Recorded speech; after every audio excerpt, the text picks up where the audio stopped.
saya Rifki dapat menjumpai Anda untuk hari ini dalam program dialog eksklusif Bukit Tinggi Televisi. Selama 1 jam ke depan pemirsa, saya akan mengajak Anda untuk menyimak pembicaraan ringan kita yang tentunya akan syarat dengan banyak sekali makna karena ini berkaitan dengan perjalanan hidup dua tokoh nasional yang saat ini sedang berada di Kota Bukit Tinggi, dan keberadaan beliau saat berada di Kota Bukit Tinggi menyempatkan diri untuk singgah dan mampir ke studio Bukit Tinggi Televisi untuk bergabung bersama kita semua untuk memaparkan apa maksud dan juga rencana kedatangan dan juga kunjungan beliau ke Kota Bukit Tinggi. Nah pemirsa, selama 1 jam ke depan bersama saya Rifki, saya akan memperkenalkan langsung dua orang tokoh nasional kita yang akan menjadi narasumber dalam dialog eksklusif Bukit Tinggi Televisi hari ini yang sengaja kita beri judul Mimpi-Mimpi Yang Kupelihara. Nah, mimpi-mimpi yang kupelihara, apa maksudnya pemirsa? Kita gali langsung bersama dua orang tokoh nasional sebagai narasumber kita untuk hari ini. Dan langsung saja saya perkenalkan, yakni beliau sebagai satu tokoh politisi yang pastinya sudah sangat dikenal, yakni Bapak Fadlizon. Assalamualaikum Pak Fadli. Waalaikumsalam warahmatullahi wabarakatuh. Bagaimana Pak? Sehat? Alhamdulillah. Alhamdulillah Rabbil Alamin. Nah, Ya. sudah berapa hari Bapak berada di Bukit Tinggi? Sudah 3 hari ini. 3 hari dengan 3 ini hari. Pak ya. Oke. Dan pemirsa, selanjutnya kita akan memperkenalkan satu sosok yang pastinya sudah sangat dikenal dan dikagumi oleh bangsa Indonesia. Beliau adalah tokoh budayawan nasional, penyair nasional. Beliau adalah putra asli Sumatera Barat. Siapa lagi kalau bukan Bapak Taufik Ismail. Assalamualaikum Pak Taufik. Waalaikumsalam. Bagaimana kabarnya Pak? Alhamdulillah. Alhamdulillah sehat. Udah berapa hari Pak di Sumatera Barat? Sudah 2 hari. Sudah 2 hari Pak ya. Bagaimana kabarnya dengan rumah puisi Pak? Baik Baik Pak ya. Ya. Ya pemirsa, sudah barang tentu Anda mengetahui sosok dari Taufik Ismail yang sangat syarat dengan banyak sekali kegiatan-kegiatan budaya dan juga torehan-torehan dari ujung pena beliau untuk menciptakan puisi demi puisi yang dapat kita nikmati. Dan yang pasti pemirsa, mimpi-mimpi yang kupelihara ini sengaja kita angkat menjadi satu topik pembicaraan kita. Itu berdasar dari satu buku yang diluncurkan oleh tokoh politisi kita Bapak Fadlizon. Ya, ini adalah bukan salah satu tapi satu-satunya cover yang sengaja kami tayangkan di hadapan Anda pemirsa. Mimpi-mimpi yang kupelihara adalah buku yang baru saja diluncurkan oleh Bapak Fadlizon di tengah-tengah kita, dan yang pasti ini sudah mendapat banyak sekali tanggapan dan juga masukan dari berbagai macam pihak. Salah satunya adalah Bapak Taufik Ismail. Nah, kita tanya langsung pemirsa bagaimana dengan alasan beliau sendiri kenapa tiba-tiba seorang tokoh politisi meluncurkan buku yang isinya syarat dengan puisi. Silakan Pak Fadli. Ya, sebetulnya latar belakangnya memang saya suka menulis puisi. Dan puisi adalah salah satu wadah untuk berekspresi. Ya. Dan kumpulan puisi ini yang diberi judul Mimpi-Mimpi Yang Kupelihara ini adalah kumpulan catatan saya, puisi saya tahun 1983 sampai 1991. Ya. Ketika itu saya berusia 12 sampai 20 tahun. Wow, ya. Jadi puisi yang masih merupakan puisi remaja gitu. Kenapa saya perlu terbitkan berdasarkan saran dari kawan-kawan? Karena kebetulan tahun lalu tanggal 21 April 2009 rumah saya kebakaran. Dan banyak buku saya hampir 10.000 yang juga ikut terbakar. Wow. Termasuk dokumen-dokumen dan juga catatan-catatan harian, termasuk puisi. Ya. Nah, ketika saya menemukan kopinya di PDS HB Yasin, ada beberapa puisi di majalah-majalah yang waktu itu sempat saya tulis, di majalah Hai, di majalah Panji Masyarakat, di majalah Nona dan lain-lain. Itu akhirnya kawan-kawan menyarankan untuk dikumpulkanlah menjadi satu puisi. Ini adalah sebagian yang sempat dikumpulkan dan bagian dari peristiwa yang saya alami. Dan saya kira ini sangat bersifat pribadi tadinya, tapi saya kira ada baiknya lah untuk diterbitkan gitu. Ya, tapi ada satu yang aneh di sini Pak Fadli. Tadi Bapak menyebutkan Bapak menulis puisi ini di masa-masa remaja. Seperti yang kita ketahui Pak Taufik, kalau masa-masa remaja adalah masa-masa yang penuh dengan gelora cinta, asmara, dan lain-lain. Tapi setelah saya baca-baca buku di sini, kenapa tidak ada satu puisi atau beberapa puisi yang mengarah ke idola-idola remaja zaman sekarang yang mungkin sedang kasmaran, jatuh cinta, dan lain-lain? Sebetulnya ada beberapa puisi tentang cinta, tentang rindu. Tapi kebetulan saya juga mengalami satu peristiwa hidup yang ketika itu penuh dengan cobaan juga ya. Saya mengalami kecelakaan pada waktu saya camping, dan 2 kali kecelakaan yang kedua bersama ayah saya meninggal di tempat. Kemudian saya juga sempat ke Amerika untuk pertukaran pelajar AFS. Tentu ada, jadi refleksi remaja yang seperti itu normal, dan saya juga merasakan itu. Dan Bapak sempat menumpahkannya di dalam buku ini. Oke. Nah, kita langsung beralih ke Bapak Taufik. Bagaimana pandangan Bapak tentang isi dari buku yang diluncurkan oleh Bapak Fadlizon baru-baru ini, Mimpi-mimpi yang Kupelihara? Tanggapan Bapak sebagai seorang tokoh budayawan nasional. Silakan Pak. Puisi-puisi ini ditulis oleh Fadli antara umur 12 sampai 20 tahun. Betul. Antara tahun 83 sampai 91. Jadi betul-betul pada tahun-tahun pembentukan jiwanya sebagai seorang remaja. Nah, kalau tadi Anda bertanya tentang masalah masalah asmara dari anak muda semacam itu, ada di sana sini memang ya. Akan tetapi dia menulis lebih dari itu. Dan kenapa demikian?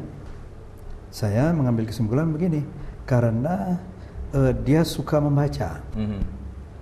Jadi dari kecil dia suka membaca. Di umur SMP dan SMA dia sudah selesai membaca karya-karya sastra Indonesia yang dari penulis-penulis yang penting-penting seperti Khairil Anwar, Rendra, Sapardi Djoko Damono, dan lain-lain.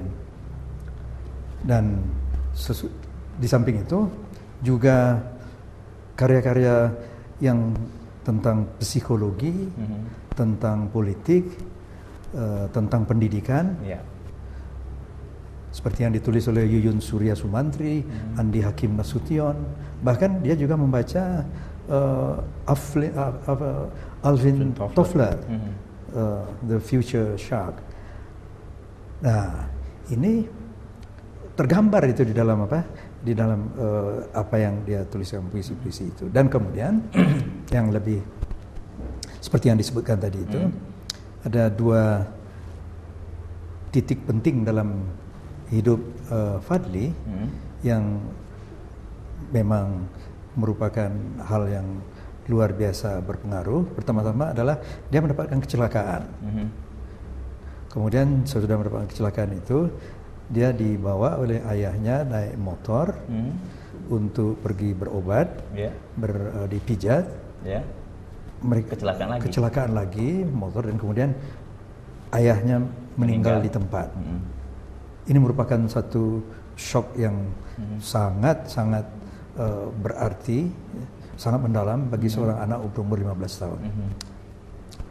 Titik penting lagi dalam hidupnya itu adalah dia mendapatkan beasiswa untuk belajar di SMA Amerika ketika dia di kelas 3 untuk selama 1 tahun dari Badan American Field Service International Scholarships. Tinggal di keluarga Amerika, belajar di SMA Amerika selama 1 tahun. Nah, dalam sekolah itu bacaannya makin banyak, makin mendalam. Karena di SMA Amerika itu dalam 1 tahun itu tidak akan kurang dari 9 sampai 10 judul buku karya sastra yang harus dipelajari dengan intensif. Dan itu yang membuat seorang Bapak Fadlizon menjadi lebih matang, gitu Pak. Dalam umur yang begitu remaja. Ya, ya. Dan ini tergambar di dalam apa? Dalam puisi-puisinya. Oke. Dan yang pasti, apakah Bapak melihat ada jiwa seni dalam sosok seorang Fadlizon bagi Pak Taufik Ismail? Iya, itu tampak bahwasanya dia menulis puisi, itu salah satu pilihannya. Tetapi dia ketika bersekolah, sejak dari SMP sampai SMA itu dia aktif di teater. Dia aktif dalam kegiatan mendongeng. Dia ikut dengan W.S. Ibnu Say, itu seorang pendongeng yang terkenal. Dan kemudian menghadiri pementasan di tim Taman Ismail Marzuki, melihat pameran lukisan, pergi ke konser. Nah, ini semuanya menjadi menjadi bekal yang sangat kuat untuk penulisan puisinya. Oke, kita tahan dulu sebentar Pak Taufik. Dan pemirsa, kita akan gali lebih dalam lagi mimpi-mimpi yang kepelihara. Kenapa mimpi-mimpi harus dipelihara? Dan kita akan temukan jawabannya setelah jeda komersil berikut ini. Tetaplah bersama kami.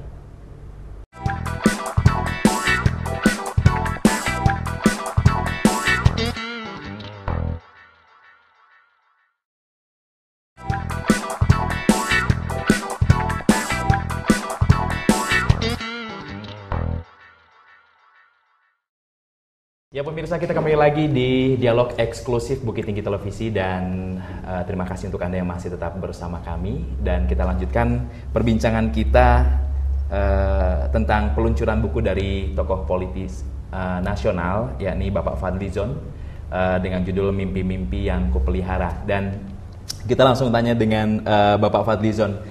Masyarakat Indonesia sudah mengenal Bapak sangat akrab dan dekat sekali dengan Bapak Prabowo. Nah, bagaimana tanggapan beliau dengan buku-buku yang Bapak luncurkan ini? Oh ya, sebetulnya saya memang lebih banyak menulis tentang politik dan ekonomi. Iya. Nah, tapi saya kira minat saya yang lain yang sebetulnya sudah lama gitu adalah memang di bidang seni budaya, sastra dan juga termasuk puisi.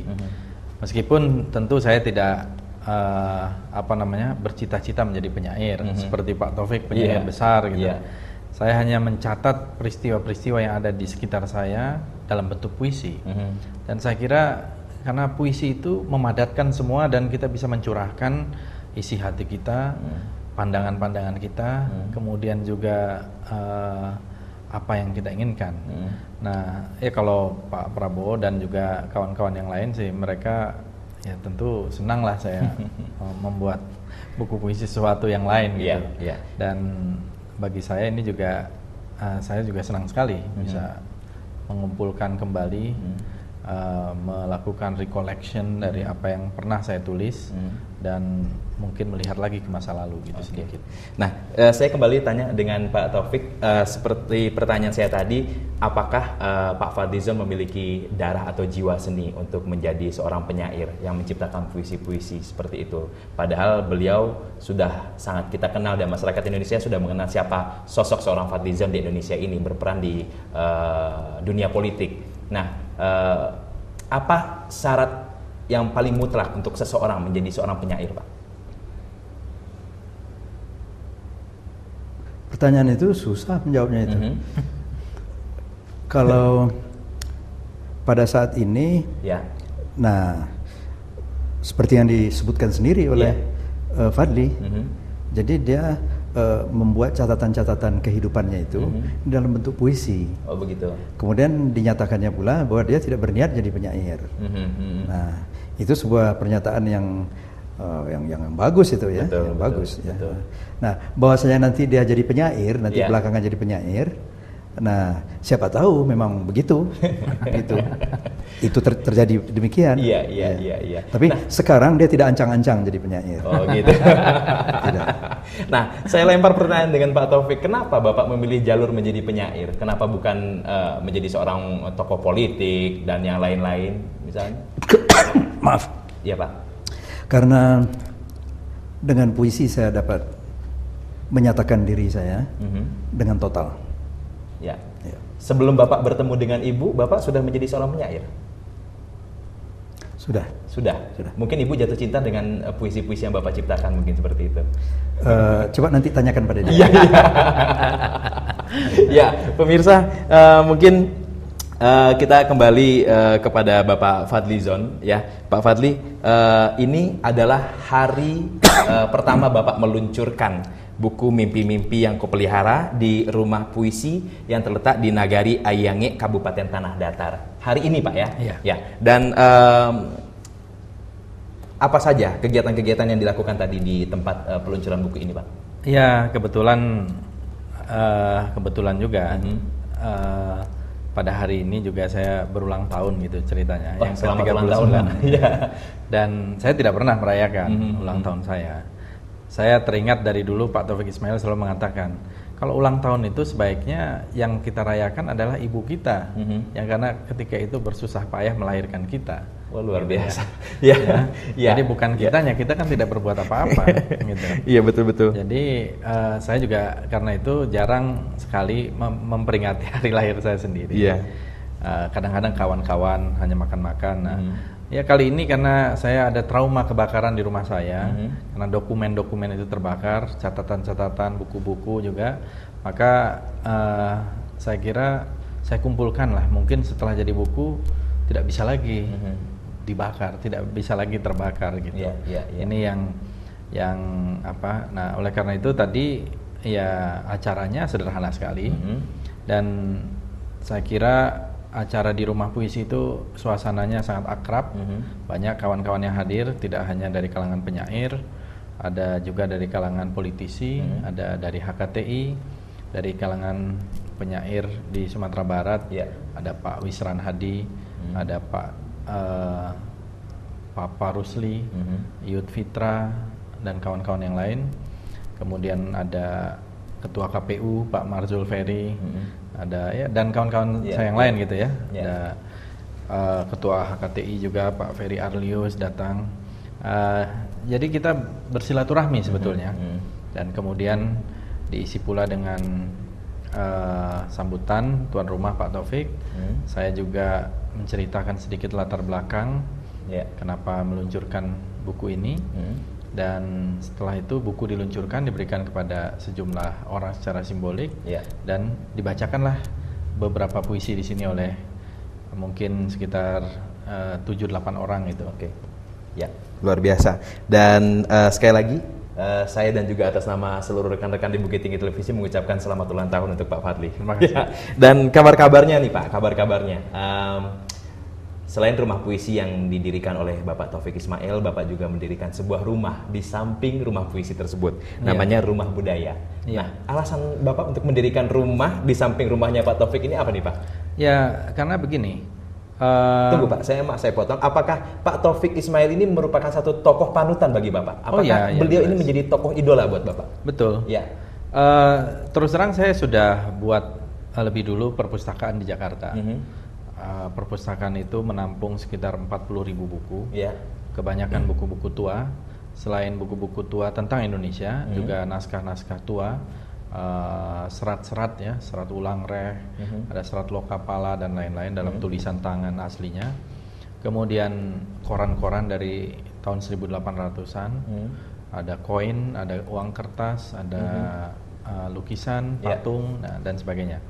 Ya, saya terus terang pertama kali terinspirasi untuk membuat perpustakaan itu karena waktu kecil saya sering bermain di rumah Pak Taufik Ismail. Saya selalu main ke perpustakaan beliau di Hutan Kayu gitu. Jadi salah satu cita-cita saya itu bagaimana membuat perpustakaan gitu, yang juga multifungsi, yang bisa diakses oleh orang lain. Kemudian ketika Pak Taufik membuat rumah puisi di Ayange itu, ya saya juga ikut di dalam panitia, dan kemudian kebetulan ada tanah di depan rumah puisi itu yang masih tersedia, maka saya putuskan untuk membuat semacam rumah budaya, dan ada juga penginapannya di situ, yang bisa ikut menunjang kegiatan di rumah puisi dan juga kegiatan-kegiatan kebudayaan lain. Jadi ya mungkin saya atau kami berkeinginan ya ini Ayange itu mungkin bisa menjadi salah satu kantong kebudayaan di Sumatera Barat dan mungkin di Indonesia. Gitu. Oke, di rumah budaya sendiri ini itu hampir rampung ya pembangunannya Pak ya. Dan rencananya akan dijadikan apa rumah budaya ini rencananya Pak? Rumah budaya ini tentu kalau saya datang saya akan tinggal juga di situ. Ya. Di situ juga akan saya bawa sejumlah buku yang ada dari perpustakaan saya, terutama buku-buku tentang Sumatera Barat, tentang Minangkabau. Kemudian benda-benda seni, lukisan. Kemudian saya juga koleksi songket-songket tua.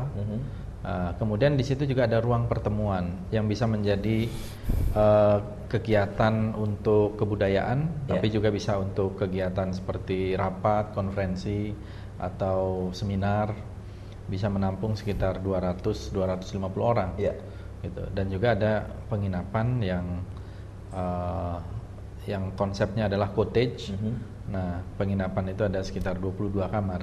Nah, di situ ada kolam renang juga, sehingga bisa rekreasi, bisa berkesenian, bisa berkebudayaan gitu. Oke, itu rencana yang akan dilakukan dalam kegiatan membangun rumah budaya di Nagari. Insya Allah rampung Ayange dalam 2 bulan ini. 2 bulan ini rampung Pak ya. Dan rencananya akan meresmikan siapa nih Pak? Ya belum tahu, kita lihat aja nanti. Dan yang pasti di sebelah rumah budaya tadi itu pemirsa, Anda sudah cukup mengenal kalau Anda sempat berjalan-jalan dari kota Bukit Tinggi menuju ke kota Padang Panjang. Di sebelah kanan di atas perbukitan kecil itu ada rumah puisi yang didirikan oleh Bapak Taufik Ismail. Dan kalau boleh tahu Pak, sudah berapa tahun rumah puisi itu berdiri Pak? 1 tahun. 1 tahun Pak ya. Alasan Bapak untuk mendirikan rumah puisi, kenapa harus di Ayange? Kenapa tidak di Jakarta atau bagaimana? Karena Bapak lebih jauh dikenal di Jakarta, Pak. Ya. Pada awalnya gagasan ini itu karena ada reaksi dari istri saya, Ati, yaitu ketika dia bertanya kepada saya, buku-buku saya kalau saya meninggal akan dikemanakan. Kemudian saya katakan, wakafkan saja kepada Taman Ismail Marzuki. Di sana ada pusat dokumentasi sastra Habib Yasin. Serahkan saja ke sana. Karena banyak sastrawan-sastrawan melakukan hal itu. Ati tidak setuju. Dia mengatakan akses untuk buku baik untuk siswa atau mahasiswa di Jakarta itu mudah. Tapi Ba'a di Kampuang, kanalah Kampuang. Saya tertusuk perasaan saya. Saya katakan iya betul. Kemudian saya putuskan saya akan pindahkan semua buku-buku saya, cari satu tempat yang tepat, taruh di sana, dan kemudian tempat itu dijadikan tempat pelatihan untuk mempertinggi budaya membaca buku dan kemampuan menulis bagi siswa-siswa, terutama siswa-siswa sekolah menengah, yang itu sudah kami lakukan selama 11 tahun. 10-11 tahun di 11 kota di Indonesia kami sudah melatih sekitar 2.000 orang guru SMA. Luar biasa. Dan kemudian juga acara-acara membawa sastra ke sekolah. Nah, itulah sebabnya saya membuat membangun rumah puisi itu. Ya. Pemirsa, sepertinya pembicaraan kita lebih hangat lagi dan kabar-kabar dari yang disampaikan oleh Bapak Fadlizon, kalau Bapak Fadlizon sudah dekat dengan sosok Taufik Ismail sedari beliau kecil. Seperti apa pandangan seorang Taufik Ismail melihat Fadlizon waktu masih kecil? Kita akan tanya kepada beliau, tapi kita akan break setelah jeda komersil berikut ini. Kami akan segera kembali.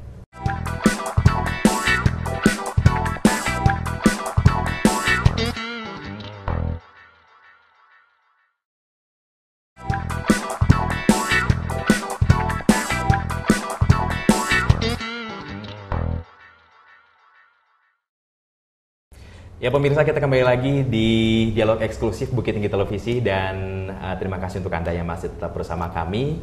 Masih dengan 2 orang narasumber kita, budayawan dan juga penyair nasional Taufik Ismail dan juga tokoh politisi nasional Bapak Fadlizon. 2 orang tokoh kita ini adalah asli putra Minangkabau, tapi sudah lama di rantau gitu Pak ya. Nah, kita kembali lagi Pak dengan peluncuran buku Mimpi-Mimpi yang Kupelihara. Tadi sempat saya akan menanyakan kepada Pak Taufik tentang sosok Pak Fadlizon yang kecil dulu bagaimana Pak? Sebab menurut pemaparan beliau waktu kecil dari SD sudah pernah datang berkunjung dan sering berkunjung ke perpustakaan Bapak. Seperti apa Bapak mengenal tentang sosok seorang Fadlizon sedari kecil? Suka membaca, banyak membaca, dan kemudian aktif di dalam kegiatan-kegiatan ada hubungannya dengan seni, dengan sastra di sekolah, melalui majalah dinding, menjadi redakturnya, kemudian mengunjungi pementasan-pementasan di Taman Ismail Marzuki. Hampir seluruh buku-buku itu untuk umurnya, bacanya itu melewati dosis yang gitu. Ya. Dan kemudian itu berlanjut seperti saya sebutkan tadi, dengan dia mendapat kesempatan emas untuk anak SMA bersekolah di Amerika. Nah, di sana digembleng dengan banyak membaca karya-karya sastra yang penting-penting. Dari Hemingway, Steinbeck, Robert Frost, Edgar Allan Poe dan lain-lainnya itu. Untuk anak yang semuda itu. Semuda itu. Betul. Nah, tapi itu bukan berarti dia dengan gemblengan buku sebanyak itu dia ditujukan oleh pendidikan tersebut untuk menjadi sastrawan. Belum tentu. Belum tentu. Gitu. Kalau ada yang menjadi sastrawan bagus, akan tetapi itu dia bisa memilih bidang yang lain. Bisa arsitektur, betul. Bisa sosial, bisa politik dan seterusnya. Nah, keawasannya terhadap situasi lingkungan yang ada di Indonesia dan kemudian ada di Amerika, nah itu berlanjut terus. Nah, di dalam puisi-puisinya itu ada puisi-puisi mengenai perang Teluk, mengenai perang Vietnam, mengenai perang Panama. Dan di dalam khusus untuk perang Panama, pada waktu dia bersekolah di sana itu terjadi satu invasi yang luar biasa besar, yang luar biasa dari Amerika terhadap Panama, karena Amerika sangat tidak senang dengan Noriega, tokoh dari di situ, dan kemudian itu Panama yang sekecil itu, sebesar telempap tangan itu dibom. Nah, ada dua pendapat di Amerika tentang itu, yang setuju dan yang anti. Nah, khusus di tempat dia di Texas itu 66 suara itu pro terhadap itu, 33 suara itu anti. Adi anti, dan satu-satunya anak luar negeri, jadi siswa luar negeri yang diinterview oleh Surat Kabar itu. Wow, luar biasa. Iya. Ditanya kenapa Anda punya pendapat seperti itu? Dan itu ada di dalam buku. Ada Pak ya? Ada interview dengan Surat Kabar di Amerika Pak ya? Ada puisinya, ada interviewnya itu. Dan dia mengatakan dengan terus terang bahwasanya itu tidak berperi kemanusiaan. Dan untuk seorang yang bukan orang Amerika dapat beasiswa sekolah di situ, berkata seperti itu, saya melihat ini anak nekat, ini berani betul. Nah, jadi kembali pada pertanyaan Anda tadi, banyaknya membaca itu disertai dengan sikap kritis terhadap lingkungannya. Itu dia lakukan di Indonesia, dia lakukan juga di Amerika ketika dia masih menjadi siswa pertukaran pelajar. Jadi sedari kecil Bapak Fadlizon itu sudah kelihatan Pak ya, bibit-bibit unggulnya itu mau jadi apa nanti kalau sudah besar, dan ternyata Bapak Fadlizon bisa menjadi sebesar ini gitu Pak ya. Mungkin Bapak Taufik Ismail sudah bisa melihat seperti itu sedari kecil. Nah, kalau boleh tahu Pak, pertanyaan ringan, Bapak lahir di mana Pak Fadli? Saya lahir di Jakarta. Besar di desa di daerah Ciberem ya, di Kabupaten Bogor. SD saya di sana, SMP juga di sana. Baru setelah ayah saya meninggal, pindah lagi ke Jakarta. Saya ke Sumatera Barat ini biasanya liburan sekolah, sebulan 2 bulan setiap tahun gitu, untuk mengunjungi keluarga di sini. Dan punya banyak sekali kenang-kenangan juga di sini gitu. Itu daerah tepatnya di mana Pak? Di Sumatera Barat itu titiknya itu di mana? Ya, kalau rumah keluarga asli ibu saya ya tentu dari Kenagarian Lubuk Batingko di Jorong Tigo Balai di 50 kota. Daerah 50 kota Payakumbuh. Kalau ayah saya di Ampang Gadang di 50 kota juga. Oke. Di Koto. Di Ampang Gadang Pak ya. Koto. Oke, saya juga dari Ampang Gadang juga soalnya. Oke. Dan yang pasti Bapak sering juga ya untuk berkunjung ke daerah-daerah yang masa kecil Bapak dulu mungkin banyak sekali mengalami banyak cerita di daerah, khususnya di daerah Payakumbuh. Apa Pak yang tidak pernah terlupakan masa kecil Bapak di daerah Payakumbuh? Yang saya tidak pernah lupakan itu adalah dulu itu selalu banyak sandiwara. Ayah saya kebetulan di Ampang Gadang itu adalah guru kesenian dulu, juga banyak membina randai di Ampang Gadang, juga di Lubuk Batingko, dan bahkan randainya itu sampai keliling Sumatera Barat. Mengajar, dan ada sandiwara-sandiwara setiap bulan puasa Idul Fitri kalau di Kabupaten 50 Kota itu marak sekali, dan itu datang dari bawah. Dari masyarakat biasa. Oh gitu. Jadi anak-anak sekolah tidak mengenal umur, ada baca puisi di situ, dan mereka membayar. Jadi berlangsung berhari-hari. Itu yang saya tidak temukan lagi, dan saya tanya ke banyak orang juga sudah mulai menghilang ya, mungkin karena faktor semakin banyak hiburan. Iya, betul. Tapi saya kira itu tradisi yang dulu sangat bagus sekali. Itu yang saya merasa kehilangan, kenang-kenangan saya. Begitu banyak sandiwara yang dilaksanakan di gedung SD, di berbagai tempat di Kabupaten 50 Kota. Tidak di Kota Payakumbuhnya, tapi di banyak nagari di Kabupaten 50 Kota. Oke. Wah, ternyata memang cukup seru juga kalau kita mendengar perjalanan hidup dari kecil sosok seorang Fadlizon yang baru saja meluncurkan buku Mimpi-Mimpi yang Kupelihara. Ini buku pertama yang Bapak luncurkan ke tengah masyarakat? Ada berapa buku sebelumnya? Saya kalau menulis buku biasanya buku ekonomi atau buku politik. Itu sudah sekitar 5-6 buku lah yang saya buat. 5-6 buku, dan ini adalah buku ke-7? Iya, tapi ini kan bukan buku ilmiah ya. Iya. Buku kumpulan puisi saya. Kalau biasanya saya nulis buku tentang hal-hal yang bersifat ekonomi politik gitu. Betul. Oke, kita kembali lagi dengan berdirinya 2 rumah di Nagari Ayange, Kabupaten Tanah Datar, rumah puisi dan juga rumah budaya. Kalau rumah puisi itu adalah yang punya Bapak Taufik Ismail, dan rumah budaya si empunyanya adalah Bapak Fadlizon. Nah, untuk meningkatkan kegiatan dan juga aktivitas di rumah budaya yang sebentar lagi akan diresmikan, itu apakah akan ada kerjasama dengan budayawan di Sumatera Barat dan juga mungkin dengan perguruan-perguruan tinggi yang ada di Sumatera Barat Pak ke depannya? Ya, memang tentu saja. Kita kan berharap kenapa saya buat di Sumatera Barat, tidak di Jawa, tidak di Jakarta. Ya karena saya termasuk terpanggil ingin ikut mengembangkan budaya Minangkabau.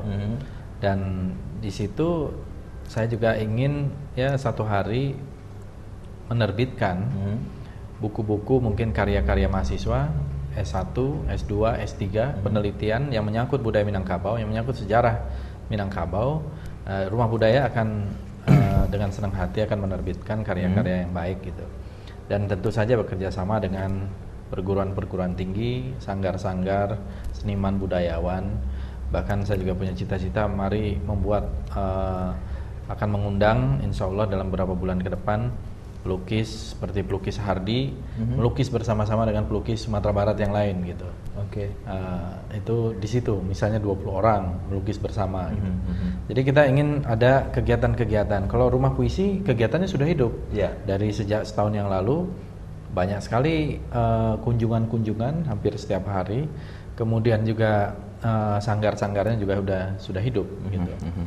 Dan kalau kita beralih ke Pak Taufik Ismail, karena berdirinya rumah puisi di Nagari Ayange, sedangkan keseharian Bapak berdomisili di Jakarta. Nah, untuk lebih intens lagi meningkatkan semangat para pengunjung di rumah puisi itu, Bapak untuk kembali ke kampung halaman dalam 1 bulan atau dalam 1 tahun berapa kali Pak? Untuk mengadakan kunjungan ke rumah puisi itu? Setiap bulan sekali. Oh iya? Saya pulang beberapa hari. tergantung dari program-program yang disusun. Saya dan Ati memerlukan sekali. Tapi sementara itu kalau saya tidak di tempat, kunjungan bisa dilakukan. Kemudian ada sanggar sastra siswa di rumah puisi itu. Siapa anggota-anggotanya? Jadi saya kembali lagi pada cerita tadi.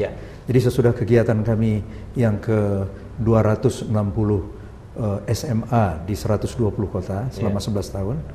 Nah, kemudian kami membentuk sanggar. Ada 30 sanggar sastra siswa, 30 buah di seluruh Indonesia. Dan yang 30 itu 6 di Sumatera Barat. 6 di Sumatera Barat, Pak? Padang,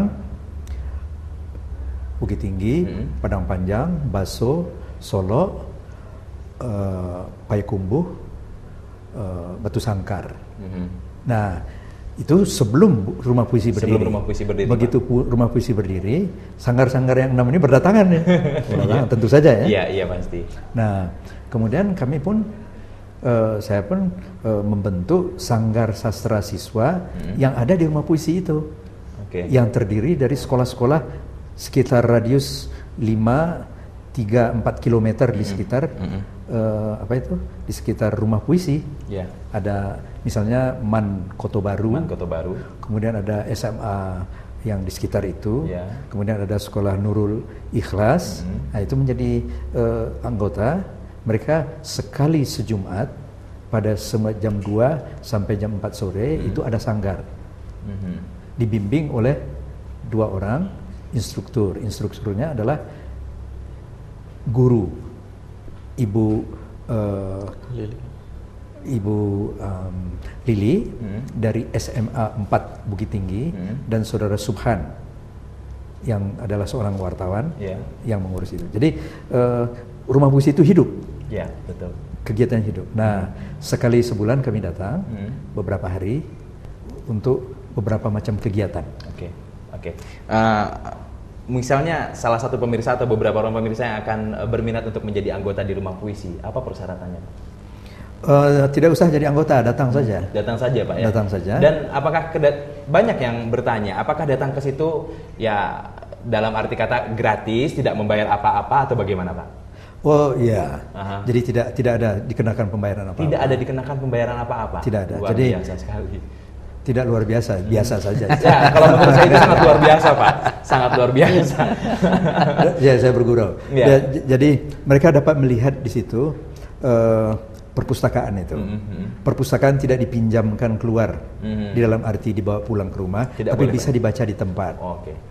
Dan kemudian tempat itu karena itu terletak di kaki gunung Merapi dan Gunung Singgalang, tingginya 1110 meter dari permukaan laut, dan kemudian udaranya sejuk, pemandangannya masya Allah indah sekali. Itu sudah jadi satu tempat yang menyenangkan. Nah, bisa duduk-duduk di situ, bisa membaca-baca. Luar biasa. Ada kantin minum, nah baru bayar ya. Baru bayar. Kantin itu sedang dibangun. Nanti kalau di kantin bagaimana? Bayar ya? Bayar. Tapi alasan dari Bapak Fadlizon sendiri di rumah budaya itu, kalau saya lihat di rumah puisi tidak ada cottage atau penginapan-penginapan. Nah, apa alasan Bapak harus mendirikan penginapan-penginapan di situ?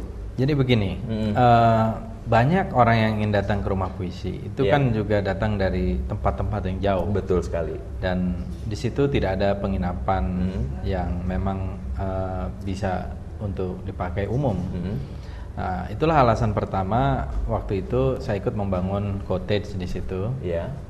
Konsepnya cottage 22 kamar. Nah, tetapi ini juga akan menjadi komersil, ya, supaya bisa mendatangkan income, dan income ini bisa dipakai untuk subsidi silang bagi kegiatan-kegiatan kebudayaan.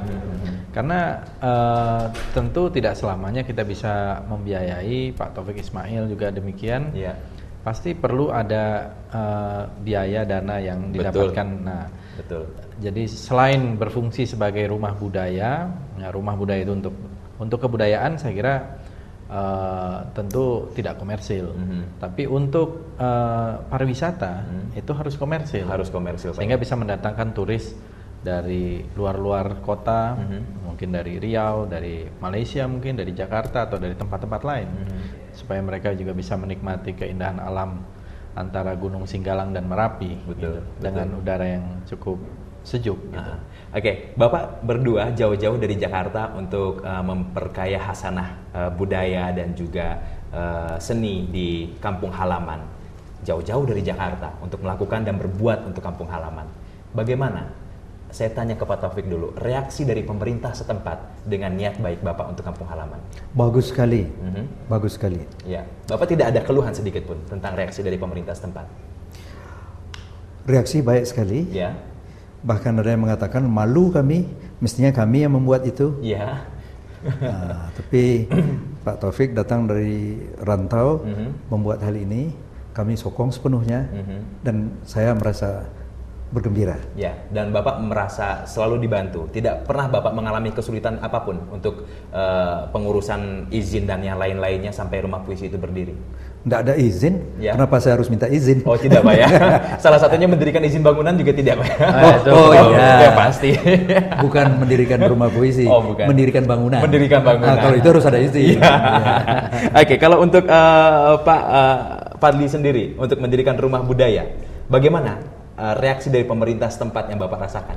Ya, sejauh ini saya kira cukup baik, responnya positif gitu. Dan sejauh ini tidak ada hambatan yang berarti. Cuma memang seringkali infrastruktur ya, terutama mungkin telepon ya. Ini kan di rumah puisi juga belum ada telepon line. Saya juga sedang mengajukan itu, padahal ini kan di jalan raya besar. Betul. Kenapa kok belum ada telepon? Kita sampai di Papua sana saja sudah ada telepon, gitu ya. Kemudian listrik juga demikian. Ini kan untuk satu investasi kita juga membutuhkan listrik. Nah ini juga harus dipikirkan. Kalau tidak nanti semakin sedikit orang yang mau berinvestasi di Sumatera Barat. Nah ini hal-hal yang mendasar ini memang perlu dipikirkan. Mudah-mudahan ke depan ini akan semakin banyak orang di rantau gitu yang datang kembali ikut berpartisipasi di dalam membangun Sumatera Barat. Oke. Dan harapan Bapak Taufik Ismail terhadap masyarakat, khususnya masyarakat Sumatera Barat yang kita tidak usah jauh-jauh keluar Sumatera Barat. Bagaimana cara Bapak untuk merangsang anak-anak muda sekarang untuk bisa mencintai puisi? Sebab di Bukit Tinggi Televisi sendiri Pak, kita pernah punya program puisi kalau tidak salah, dan di situ minat dari para pelajar cukup dan sangat tinggi sekali. Dan bagaimana cara Bapak untuk bisa merubah mindset mereka untuk benar-benar fokus untuk berjalan di jalur ini Pak? Mereka dianjurkan, diberi contoh agar banyak membaca buku. Buku apapun? Buku yang mereka senangi, apapun. Ya. Kemudian bergandengan dengan peningkatan budaya membaca buku itu, meningkatkan kemampuan menulis. Karena ini dua saudara, kakak adik yang tidak bisa dilepaskan, membaca dan menulis. Nah dalam masalah ini kita tertinggal 60 tahun lamanya. Indonesia tertinggal 60 tahun lamanya. 60 tahun. Bisa Bapak ceritakan apa alasan Bapak mengatakan kita tertinggal selama 60 tahun? Saya memerlukan waktu 3-4 jam untuk menjelaskan itu. Wah, kesimpulannya saja Pak. Jadi ini yang ketinggalan yang harus kita kejar. Pada waktu zaman penjajahan Hindia Belanda dahulu, itu di SMA murid-murid membaca 25 judul buku dalam 3 tahun, wajib itu. Wajib. Kemudian menulis 108 karangan dalam waktu 3 tahun. Wah. 1 seminggu. 18 satu semester. 36 dalam waktu 1 tahun. 108 karangan. Luar biasa. Kita di SMA kita kewajiban membaca itu 0 buku. Wow. Artinya disebut di kurikulum, disediakan di perpustakaan, dibaca sampai tamat, dia menulis mengenai itu dan diuji. Dengan 5 kriteria itu 0. Wow. Dan mengarang, tugas mengarang di sekolah-sekolah kita 5-10 dalam waktu 3 tahun, tapi lebih banyak cuma sekali setahun mau naik kelas. Mirip sholat Idul Fitri. Sekali setahun. Nah ini yang mesti dikejar. Untuk itulah antara lain rumah puisi dibuat. Itulah antara lain. Oke. Oke, ya kita tahan dulu Pak Taufik, dan yang pasti pemirsa masih ada satu segmen terakhir lagi yang akan kita gunakan kesempatan itu untuk menanyakan banyak hal tentang bagaimana sosok budayawan dan juga penyair nasional Taufik Ismail dan juga tokoh politik Fadlizon dalam tanggapan mengenai budaya dan juga seni di Sumatera Barat. Tetap dalam dialog eksklusif Bukit Tinggi Televisi pemirsa, jangan kemana-mana, kami akan segera kembali.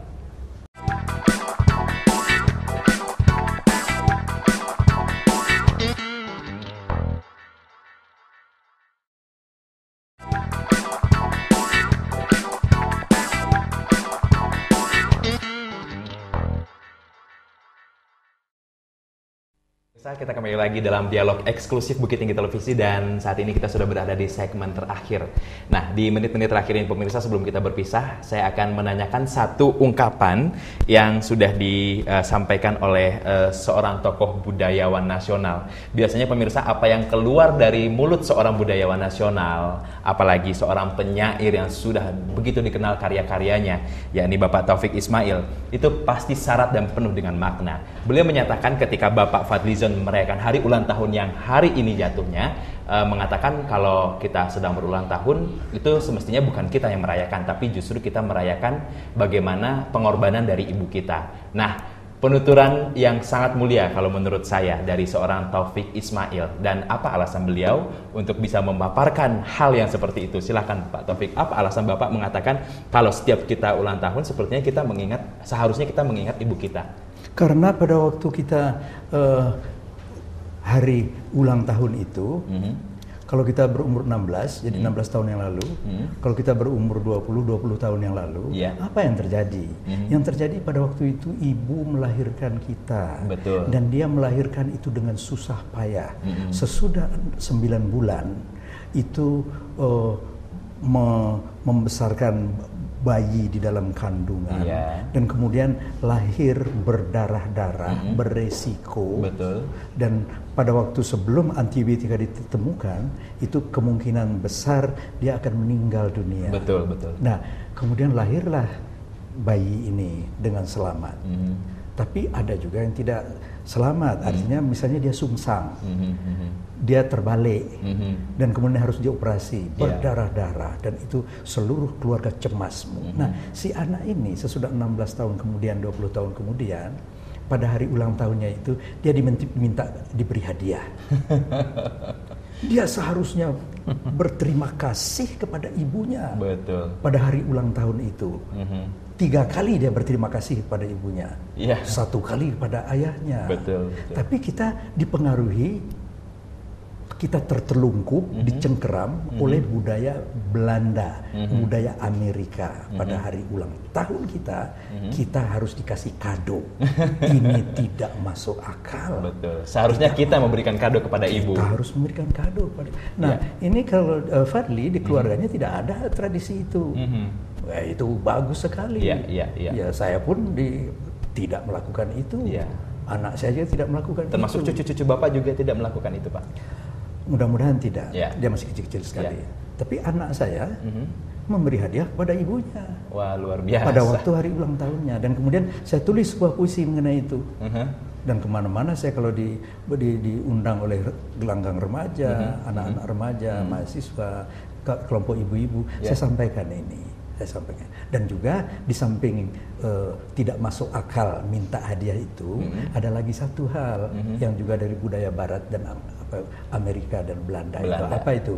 Pada waktu hari ulang tahun menyalakan lilin di atas kue. Kemudian lilin itu diembus. Kalau dia 9 lilin, 17 lilin, sekali embus mati. Katanya itu nanti semua apa yang ada niat di dalam hal itu dikabulkan oleh Tuhan. Ini tahayul modern. Ini tahayul zaman batu. Pada waktu zaman batu, ini dipercaya bahwa cahaya lilin ini dapat menolak kuntilanak, bala, si Jundai, setan, Lucifer. Nah, ini mencelok di kue ulang tahun. Ini juga harus ditolak. Ditolak. Yang dapat mengabulkan apa yang kita inginkan, itu hanya Allah. Betul sekali Pak. Terima kasih banyak Pak Taufik Ismail. Satu ungkapan dan juga buah pemikiran yang cukup berharga sekali yang saya dapat hari ini, dan tepatnya di hari ulang tahun Bapak Fadlizon. Kalau ketika kita berulang tahun, jangan lupa dengan satu pengorbanan yang sangat luar biasa terhadap ibu kita. Karena ibu kita bisa lahir dan kita bisa berada sampai detik ini di dunia ini. Terima kasih banyak Pak Taufik. Dan di menit-menit terakhir Pak Fadli, dari buku Mimpi-Mimpi yang Kupelihara, saya minta kesediaan Bapak untuk membaca satu buah puisi yang sudah Bapak tulis di dalam buku ini. Dan ya, saya persilakan, puisi mana yang Bapak pilih? Saya ingin membaca puisi yang mungkin agak sedikit relevan. Ditulis tahun 88 ketika saya berusia 17 tahun. Terus terang ketika itu saya baru saja membaca novel dari Elie Wiesel yang diterjemahkan kalau tidak salah oleh Pak Mohtar Lubis. Judulnya adalah Malam.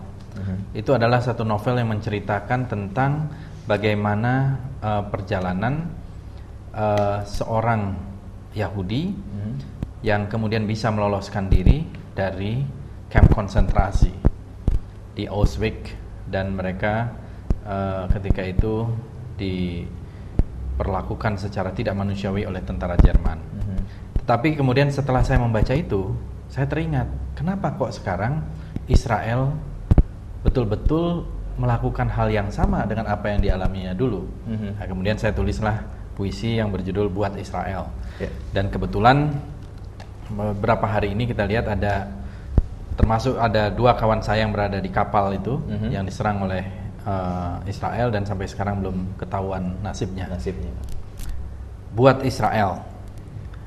Ingatkah kau ketika Kabbalah tak boleh lagi dimainkan, ketika sinagoga ditutup dan kalian diundang ke Auschwitz, bertos-tos dalam darah, memakan Talmud yang cuma bualan angan-angan?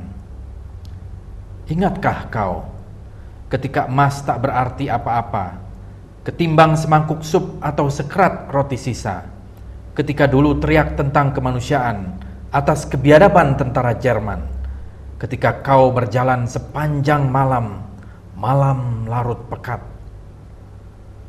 Lihatlah, tanah Palestina banjir darah saudaraku, batu-batu dibalas peluru, kini hinggap di setiap jasad bisu. Masih ingatkah kau? Luar biasa sekali pemirsa. Karya yang itu dicipta pada tahun 88 dan kita kembali teringat dengan peristiwa yang baru saja terjadi.